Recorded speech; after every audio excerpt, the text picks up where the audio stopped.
ជំរាបសួរនិងសូមគោរពដល់ពុកម៉ែបងប្អូនទាំងអស់គ្នាដែលចូលមកកាន់ Channel របស់ Admin ដើម្បីទស្សនាវីដេអូតម្រុយឆ្នោតយួនសម្រាប់ថ្ងៃទី12ខែ4ឆ្នាំ2025សម្រាប់វេលាម៉ោង4កន្លះនិងម៉ោង6កន្លះដូច្នេះកុំបង្អង់យូរសូមពុកម៉ែបងប្អូនកលេចមកមើលតម្រុយ2លេខតម្រុយ2លេខ Admin គឺមានលេខ02 05 12 18សម្រាប់ប៉ះ ABCD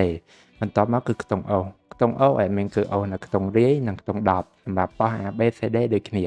បន្ទាប់មកគឺលេខពិសេសAdmin គឺមានលេខ475គុណ684គុណនិង061គុណ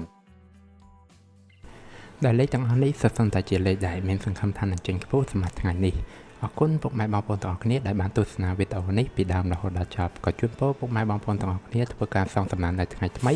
ទទួលបាននូវការហេងឆ្នះចំទាំងអស់គ្នាជាចុងក្រោយ Admin សូមពុកម៉ែបងប្អូនជួយ Like Subscribe និង Share ដើម្បីជាកម្លាំងចិត្តដល់ Admin ផងនិងដើម្បីពុកម៉ែបងប្អូនទាំងអស់គ្នាទទួលបាននូវវីដេអូថ្មីបានឆាប់រហ័សផងដែរដូច្នេះ Admin សូមជម្រាបលានិងជួបគ្នានៅវីដេអូក្រោយ